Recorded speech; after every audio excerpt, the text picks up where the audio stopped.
What up, YouTubers? Wasspray back again with another DVD madness. Today's DVD madness is another review. I do got the GC here with me. He's all intact. Nobody worry. Upset Luchador hasn't killed him yet. I don't know. Let's set him right here. I don't know if you can even see him here or not, but that's where we'll set him. Today's DVD review is on kind of an odd movie for me to watch. A movie that I went into thinking, hey, I'll last about 5 minutes and I'm turning this thing off.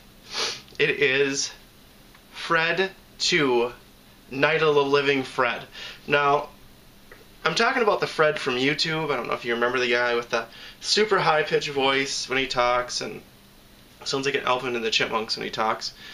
It's kind of, dubbed over, or however they speed his voice up. And this is his second movie. And like I said, I went into it thinking it was going to be horrible, but let me tell you guys, this isn't a bad movie. I think partially I kind of liked it because I went into it thinking it was going to be so horrible that it exceeded those expectations. But anyways, here we go. Basically, Fred 2 is a story about Fred, and it's a spoof movie. To me, it kind of reminds me of like a Leslie Nielsen style movie, more for, the ages between, 10 and 13 or 8 and 13. It's silly, it's goofy, but some of the jokes and stuff in it are I actually found funny. It's a horror spoof. Also, it borrows heavily from Fright Night, I noticed. Basically the story of the movie is Fred goes to school and he has this old music teacher that he loves.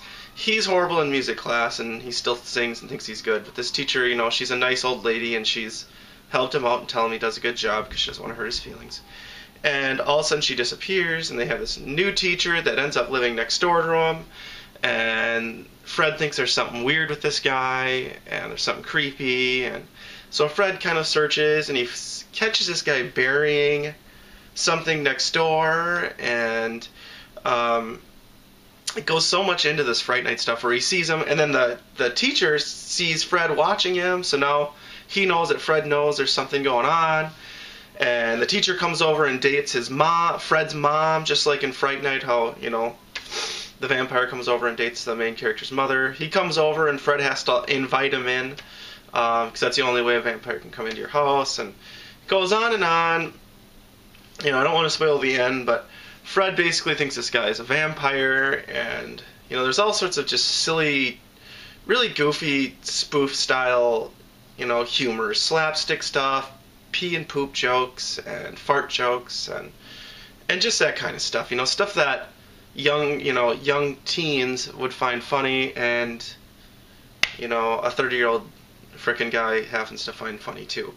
I'd give Fred 2, Night of the Living Fred, a 4 out of 10 skulls. Remember, 5 being average. It's a little below average movie, but if you like spoof movies, if you're into that kind of thing, which I am, if you like Leslie Nielsen, now obviously this isn't on par with a Leslie Nielsen movie in my book, but it's got that same style, and it is better than a lot of spoof movies I've seen recently. A lot of spoof movies recently have been really crappy. This is better than a lot of those. So if you like spoofs, you like that kind of silly humor, or if you have kids or family that are younger that you might want to watch a movie with, Fred 2, Night of the Living Fred would be a really good choice. This movie also features one of my favorite, I don't know if you'd call him celebrity. Well, not one of my favorite, my very favorite. I don't know if you'd call him a celebrity or an athlete or a movie star or what you'd call him, but John Cena is also in this, and he happens to be Fred's dad, which is also just, absurd. He lives in the fridge, and he doesn't wear a shirt, and it's just crazy. It's just, the whole movie is odd. The movie is funny. It is on Netflix right now. That's how I watched it. So if you have Netflix, check it out. Fred 2, Night of the Living Fred. I give it a 4 out of 10 skulls. Thanks for watching, everybody. We'll have more movies coming up. more Giraffe Clock versus the Luchador, some more video game stuff hopefully, and more movie reviews. Thanks for watching. Bye.